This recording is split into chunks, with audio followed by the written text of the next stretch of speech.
최선의 함정. 최선이 만드는 어떤 결과에 대한 게 아니라 최선을 다해놓고 희망을 이뤄요. 최선을 다해놓고 희망을 찾지 못하는 게 문제란 말이죠. 마르다는 그야말로 자기가 할 수 있는 최선을 다했다고 할 수 있습니다. 나사로가 다시 살아날 거다라고 하는 예수님의 말씀을 최대한 긍정적으로 해석하려고 엄청나게 노력했죠. 그리고 사랑하는 예수님에 대해서 예수님은 메시아요 하나님의 아들인 줄 내가 믿습니다 라고 고백했단 말이죠. 하지만 여전히 최선의 함정에 갇혀 있어요. 자기의 고백과 예수님의 말씀을 연결짓지 못한 채 슬픈 마음으로 마리아를 부르러 갑니다. 근데 마리아도 똑같은 상태였어요. 우리가 많은 경우에 말씀이 성취되고 난 다음에는 그렇게 생각했더라면 믿을 수 있었을 텐데 라고 누구나 생각할 수 있는 그것을 말씀이 성취되기 전에는 아무도 생각하지 못하는 거예요. 따라서 성취되기 전에도 그런 믿음을 가지려면 예수님께서 하시는 말씀을 내 상황에 갇힌 채로 해석하지 않도록 무척 애를 써야 돼요.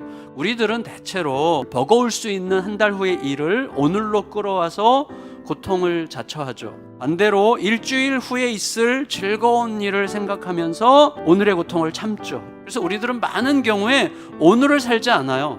어제가 오늘을 살게 하고 내일이 오늘을 살게 해요. 오늘을 사는 게 쉽지 않습니다. 예수님도 비슷한 것처럼 느껴져요. 히브리서 12장에 보면 예수님에 대해서 뭐라 그랬어요? 그 앞에 있는 기쁨을 위해서 십자가를 참으시고 부끄러움을 개의치 아니하셨다 이렇게 얘기했죠.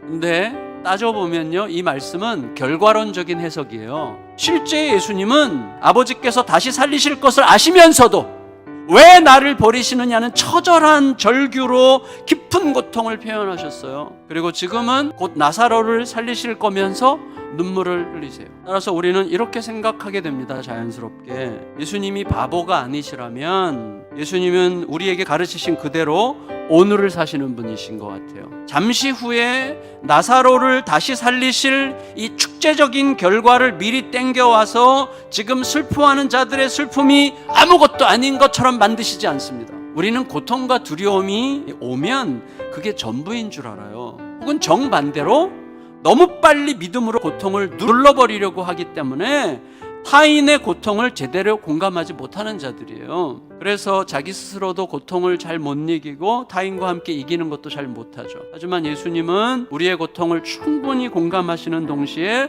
그 고통이 전부가 아니라는 걸 아시죠. 그래서 예수님은 우리와 진실로 함께 하시면서도 우리를 이끄시는 거죠. 예수님의 눈물의 의미를 좀 더 확장해서 생각할 수도 있습니다. 예수님은 죽음에 굴복한 사람들의 절망 때문에 고통을 느끼신 거예요. 여러분, 자기 자신을 생명의 주인이라고 선언하신 분이 거기 계세요. 그분이 나사로가 다시 살아날 거라고 말씀하셨어요. 하지만 사람들은 희망 없는 현실이라고 확신하고 있습니다. 다시 말하면 죽음과 두려움과 고통의 노예가 되어 있는 거죠. 거기에 대해서 예수님은 아주 통분히 여기시고 탄식하시고 비탄을 느끼신 것이죠. 예수님께서 말씀하신 나를 믿는 자는 죽어도 살 거다라는 말씀은 먼 미래가 아니라 지금 당장 이루어질 수도 있는 말씀이었습니다. 그에 따라서 예수님은 이제 죽은 자와 산 자 사이에 넘을 수 없는 간격을 곧 해제하시죠. 일종의 판타지라고 할 수 있어요. 물론 우리에게는 판타지이지만 창조주께는 현실이죠. 여러분, 무덤에 집중하면 무덤은 무덤일 뿐입니다. 무덤 앞에서도 하나님 아버지를 찾으면 무덤이 생명을 내어놓는 자궁이 되는 거예요.